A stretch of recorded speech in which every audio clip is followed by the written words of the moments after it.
Hello नमस्कार दोस्तों, स्वागत है आप सभी का एक बार फिर से मेरे यूट्यूब चैनल मिशन एमपीटेड में। दोस्तों मैं सुनील अहिरवार आप सभी का बहुत बहुत स्वागत करता हूं।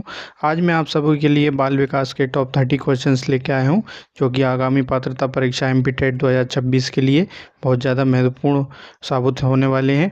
तो आइए चलते हैं हम आज के पहले क्वेश्चन पर। आज का हमारा पहला क्वेश्चन है, किशोरावस्था में वृद्धि मुख्य रूप से खाली स्थान में होती है। किशोरावस्था में वृद्धि जो है मुख्य रूप से खाली स्थान में होती है। ऑप्शन ए है ग्रंथियों में, बी है पेट तथा हाथ पैर, सी है सिर एवं मस्तिष्क और डी है बशीय ऊतक। तो दोस्तों मैं बता दूं आपको, जो किशोर अवस्था में मुख्य वृद्धि जो होती है आपके पेट तथा हाथ पैर में होती है, इसलिए बी हमारा यहाँ पर फर्स्ट का करेक्ट आंसर चला जाएगा। क्वेश्चन नंबर सेकंड है, जेंडर शब्द की उत्पत्ति किस भाषा से हुई है। जेंडर शब्द की उत्पत्ति किस भाषा से हुई है। ऑप्शन ए है ग्रीक, बी है बंगाली, सी है लैटिन, डी है तमिल। तो जेंडर शब्द की जो उत्पत्ति हुई है आपकी, वो हो जाएगा हमारा तमिल, इसलिए सी हमारे यहाँ पर करेक्ट आंसर। क्वेश्चन नंबर 3 है, शाब्दिक बुद्धि परीक्षण। शाब्दिक बुद्धि परीक्षण के खालिस्तान प्रकार हैं। शाब्दिक बुद्धि परीक्षण के कितने प्रकार हैं बताना है। ऑप्शन ए है 3, बी है 4, सी है 2, डी है 7। तो शाब्दिक बुद्धि परीक्षण के जो आपके प्रकार होंगे वो हो जाएंगे 2, इसलिए सी हमारे यहाँ पर थर्ड का करेक्ट आंसर हो जाएगा। नेक्स्ट क्वेश्चन, क्वेश्चन नंबर 4 है, आसान प्रकार के प्रश्नों के लिए निम्नलिखित में से कौन सा सबसे बेहतर विकल्प है। आसान प्रकार के प्रश्नों के लिए निम्नलिखित में से कौन सा बेहतर सबसे विकल्प है। ऑप्शन ए है न्यूटन के गति के नियम को लिखना, बी है न्यूटन के गति के नियम क्या है। ऑप्शन सी है न्यूटन के गति के प्रत्येक नियम की व्याख्या करें। ऑप्शन डी है न्यूटन के गति के नियम की चर्चा करें। तो फोर्थ का जो आपका करेक्ट आंसर होगा ऑप्शन नंबर सी हो जाएगा। आसान प्रकार के प्रश्नों के निम्नलिखित में से जो है सबसे बेहतर विकल्प होगा वो आपका हो जाएगा न्यूटन के गति के प्रत्येक नियम की व्याख्या लिखें, इसलिए सी हमारे यहाँ पर करेक्ट आंसर हो जाएगा। नेक्स्ट क्वेश्चन, क्वेश्चन नंबर 5 है। क्वेश्चन नंबर 5 है, लघु उत्तरीय प्रश्नों के लिए आवश्यक होता है। लघु उत्तरीय प्रश्नों के लिए क्या आवश्यक होता है बताना है। ऑप्शन ए है एकदम सटीक उत्तर, बी है चूंकि विकल्प दिए गए हैं इसलिए उत्तर शिक्षार्थी के द्वारा दिया जाना चाहिए। ऑप्शन सी है एक लेबल युक्त रेखा चित्र या फिगर का चित्रांकन करना। ऑप्शन डी है उत्तर के रूप में 2 या 3 पैराग्राफ लिखना। तो फिफ्थ का जो हमारा करेक्ट आंसर होगा ऑप्शन नंबर सी ए हो जाएगा, एकदम सटीक उत्तर लघु उत्तरीय प्रश्नों के लिए आवश्यक होते हैं, इसलिए ए हमारा यहाँ पर करेक्ट आंसर हो जाएगा फिफ्थ का। क्वेश्चन नंबर 6 है, पर्यावरणीय उत्तेजनाएं आंतरिक अंतर्नोद अवस्था उत्पन्न करने की क्षमता प्राप्त कर सकती हैं। हुल ने इन्हें खालिस्तान कहा है। पर्यावरणीय उत्तेजनाएं आंतरिक अंतर्नोद अवस्था उत्पन्न करने की क्षमता प्राप्त कर सकती हैं, तो हुल ने इन्हें खालिस्तान कहा है। ऑप्शन ए है पर्यावरणीय ड्राइव, बी है अभिग्रहित ड्राइव, सी है अनुकूलित ड्राइव और डी है प्रतिकूलित ड्राइव। तो 6 का जो हमारा करेक्ट आंसर होगा ऑप्शन नंबर बी हो जाएगा। पर्यावरणीय उत्तेजनाएं आंतरिक अंतर्नोद अवस्था उत्पन्न करने की क्षमता प्राप्त करती हैं। हुल ने इन्हें जो है अभिग्रहित ड्राइव कहा है, इसलिए बी हमारा यहाँ पर 6 का करेक्ट आंसर हो जाएगा। क्वेश्चन नंबर 7 है। क्वेश्चन नंबर 7 है, कॉमिक्स देखना पढ़ना टीवी देखना खालिस्तान के रूप हैं। कॉमिक्स देखना पढ़ना टीवी देखना खालिस्तान के रूप हैं। ऑप्शन पहला है सक्रिय खेल, दूसरा है निष्क्रिय खेल। तो सही चयन करना है हमें यहाँ पर। तो ऑप्शन ए है केवल पहला सही है, ऑप्शन बी है दूसरा सही है, ऑप्शन सी है 1 और 2 दोनों सही है, ऑप्शन डी है ना तो 1 सही है ना ही 2 सही है। तो 7 का जो आपका करेक्ट आंसर होगा ऑप्शन नंबर बी हो जाएगा, निष्क्रिय खेल है। कॉमिक्स देखना पढ़ना टीवी देखना जो है निष्क्रिय खेल के रूप में है, इसलिए बी हमारा यहाँ पर करेक्ट आंसर होगा।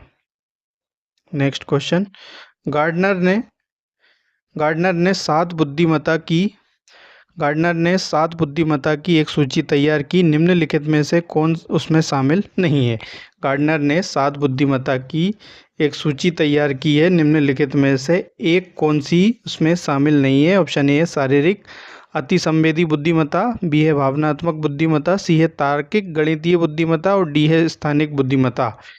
तो 8 का जो आपका करेक्ट आंसर होगा ऑप्शन नंबर सी हो जाएगा, तार्किक गणितीय बुद्धिमत्ता जो है गार्डनर के 7 बहुबुद्धिमत्ता सिद्धांत की सूची में नहीं है, इसलिए सी हमारे यहाँ पर करेक्ट आंसर हो जाएगा। क्वेश्चन नंबर 9 है, शिक्षा की किंडरगार्टन प्रणाली का योगदान किसके द्वारा दिया गया था? बहुत ही आसान सा प्रश्न है दोस्तों। शिक्षा की किंडरगार्टन प्रणाली का योगदान किसके द्वारा दिया गया था? तो वो आपके फ्रॉवेल के द्वारा दिया गया था। ऑप्शन सी हमारा यहाँ पर करेक्ट हो जाएगा 9 का। क्वेश्चन नंबर 10 है।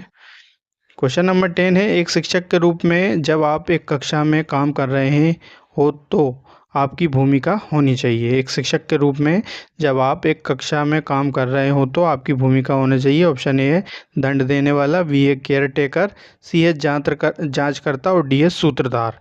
तो एक शिक्षक के रूप में आपकी जो भूमिका होगी वो होगी सूत्रधार के रूप में, इसलिए डी हमारा यहाँ पर करेक्ट आंसर हो जाएगा 10th का। क्वेश्चन नंबर 11 है। क्वेश्चन नंबर 11 है, कौन सा कथन गलत है? गलत कथन का चयन करना है दोस्तों। ऑप्शन ए है, यदि कोई व्यक्ति अपने निजी जीवन में अबाधित है तो वह अपने भावनात्मक प्रभावों में अधिक स्वतंत्र है। ऑप्शन बी है, भावनात्मक नियंत्रण के विकास के विभिन्न चरण उसकी भावनात्मक अभिव्यक्ति और दूसरों के साथ संबंधों में परिलक्षित होते हैं।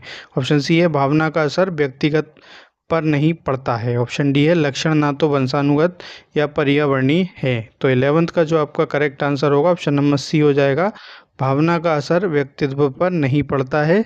यह कथन गलत है, इसलिए ऑप्शन सी हमारा करेक्ट आंसर होगा यहाँ पर। क्वेश्चन नंबर 12 है। क्वेश्चन नंबर 12, इनमें से कौन पर्यावरण में भौतिक ऊर्जा को संवेदी तंत्रिका से मस्तिष्क तक बहने वाले तंत्रिका आवेगों की धारा में परिवर्तित करते हैं? इनमें से कौन पर्यावरण में भौतिक ऊर्जा को संवेदी तंत्रिका से मस्तिष्क तक बहने वाली तंत्रिका आवेगों की धारा में परिवर्तित करते हैं? ऑप्शन ए है आंतरिक अंग, बी है बाहरी अंग, सी है विवेक, डी है रक्त वाहिकाएं। तो 12 का जो हमारा करेक्ट आंसर होगा ऑप्शन नंबर सी हो जाएगा। विवेक जो है संवेदी तंत्रिका से मस्तिष्क तक बहने वाली तंत्रिका आवेगों को धारा में परिवर्तित करता है।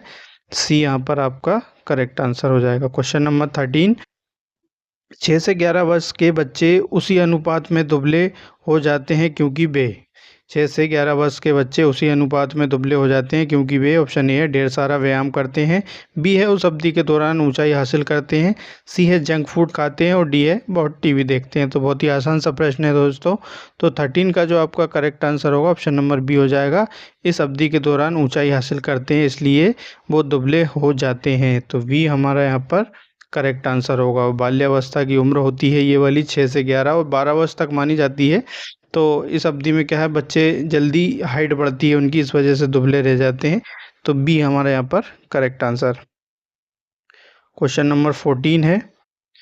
क्वेश्चन नंबर 14 है, इस उम्र में तर्क जिज्ञासा और अवलोकन का विकास होता है? कौन सी उम्र है जिसमें तर्क जिज्ञासा और अवलोकन का विकास होता है, बताना है।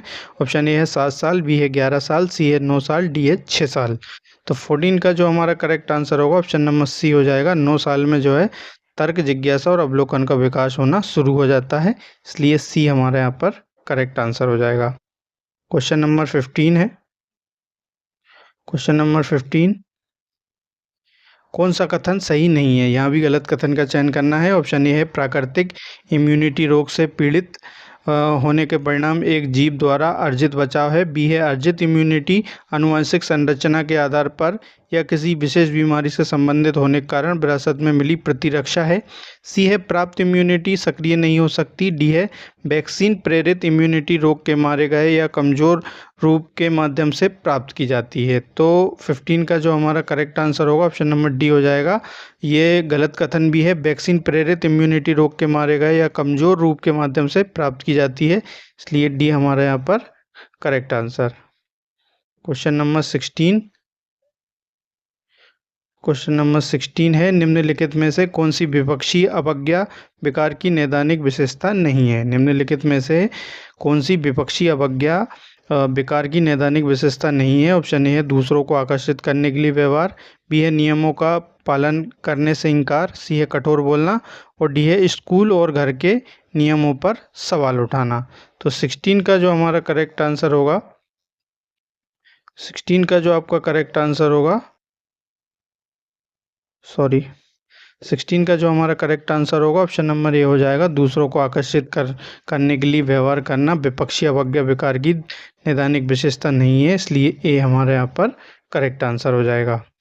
क्वेश्चन नंबर 17 है। Question number 17, Hague adoption convention का मसौदा किस वर्ष तैयार किया गया था? हेग अडॉप्शन कन्वेंशन का मसौदा किस वर्ष तैयार किया गया था? ऑप्शन ए है 1993, 1996, 1998, 2001। तो 17 का जो हमारा करेक्ट आंसर होगा ऑप्शन नंबर ए हो जाएगा। हेग अडॉप्शन कन्वेंशन का मसौदा जो है 1993 में हुआ था, तो ए आपका यहाँ पर करेक्ट आंसर।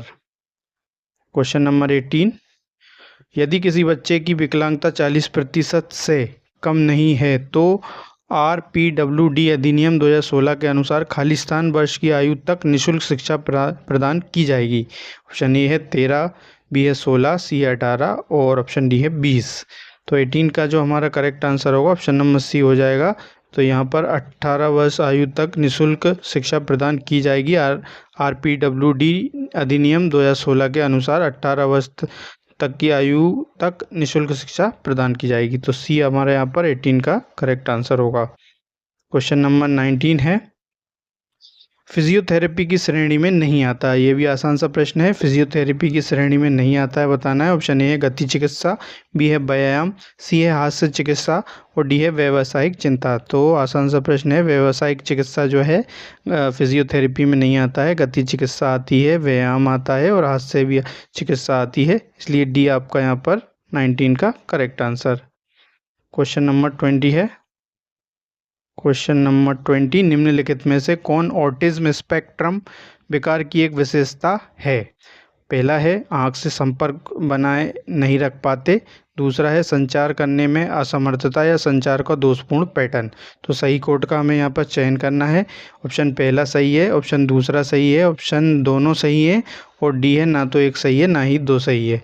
तो 20 का जो हमारा करेक्ट आंसर होगा ऑप्शन नंबर सी हो जाएगा। पहला और दूसरा दोनों ही जो है करेक्ट है। आँख से संपर्क बनाए नहीं रख पाते हैं और संचार करने में असमर्थता या संचार का दोषपूर्ण पैटर्न। तो सी हमारे यहाँ पर 20 का करेक्ट आंसर। क्वेश्चन नंबर 21 है, शिक्षक देखते हैं कि एक लड़के को अपने शरीर के निचले हिस्सों को हिलाने या उपयोग करने में कठिनाई का सामना करना पड़ रहा है और चलने के लिए एक छड़ी का उपयोग करता है। लड़के के पास खाली स्थान है। ऑप्शन ए है गति प्रेरक अशक्तता, बी है अधिगम अशक्तता, सी है संज्ञानात्मक अशक्तता और डी है वाचन वादिता। तो 21 का जो हमारा करेक्ट आंसर होगा ऑप्शन नंबर ए हो जाएगा। एक बच्चा जो है चलने में असमर्थ है, तो लड़के के पास जो है गति प्रेरक अशक्तता है, इसलिए ए करेक्ट आंसर हो जाएगा। क्वेश्चन नंबर 22, निम्नलिखित में से किस प्रकार के बच्चों को शिक्षा प्रणाली से बहिष्कृत करने का जोखिम नहीं है?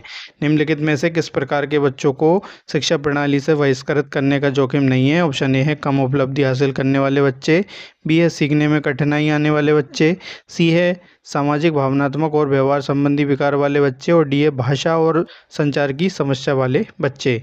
तो 22 का जो हमारा करेक्ट आंसर होगा ऑप्शन नंबर ए हो जाएगा। कम उपलब्धि हासिल करने वाले बच्चे जो हैं निम्नलिखित में से कम उपलब्धि हासिल करने वाले बच्चे जो है शिक्षा प्रणाली से बहिष्कृत करने का जोखिम नहीं है, इसलिए ए हमारा यहाँ पर करेक्ट आंसर हो जाएगा। क्वेश्चन नंबर 23 है,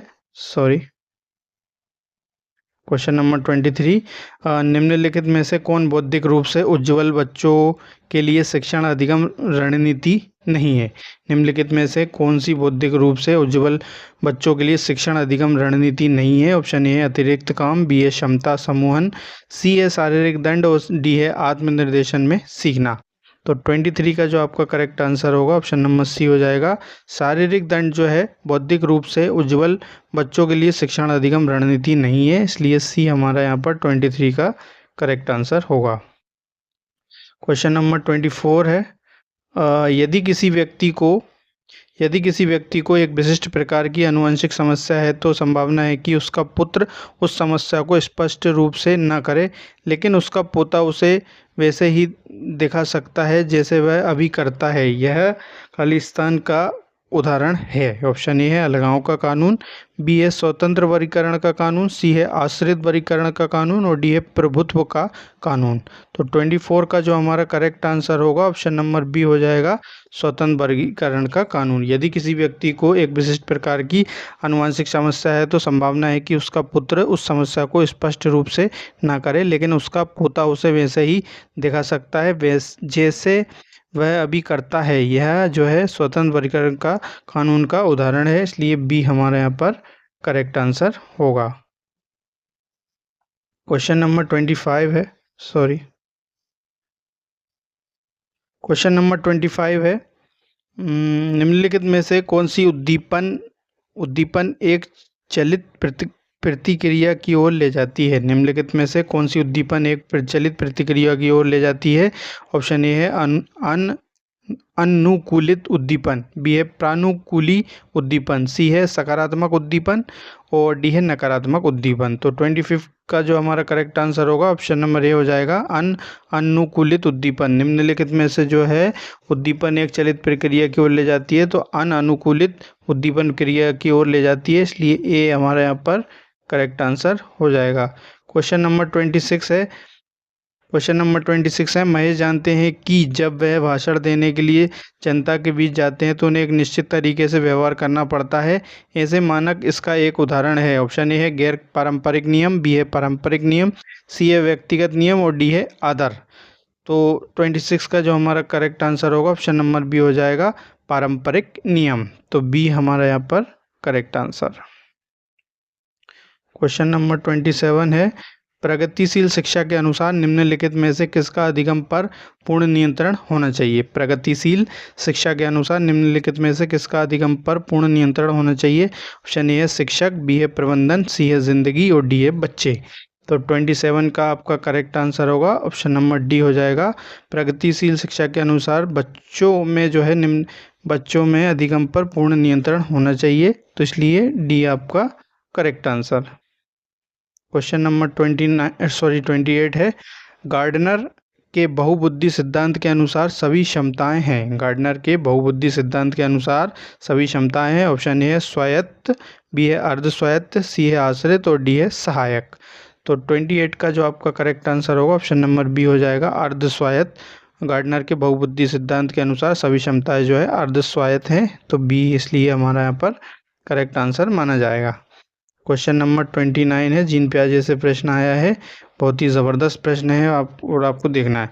पियाजे के अनुसार निम्नलिखित में से कौन संज्ञानात्मक विकास का चौथा चरण है? दोस्तों मैंने आपको यहाँ पर इंग्लिश में भी लिया है और हिंदी में भी लिया है, क्योंकि कभी कभी क्या होता है इंग्लिश में भी पूछ लेता है, तो आपको इंग्लिश और हिंदी में दोनों में जो है चारों अवस्थाओं को याद रखना है।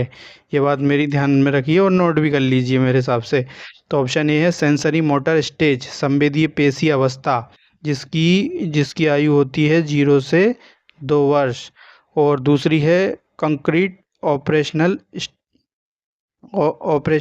मूर्त संक्रियात्मक अवस्था। ऑप्शन सी है फॉर्मल ऑपरेशनल स्टेज, अमूर्त संक्रियात्मक अवस्था, और ऑप्शन डी है प्री ऑपरेशनल स्टेज, पूर्व संक्रियात्मक अवस्था।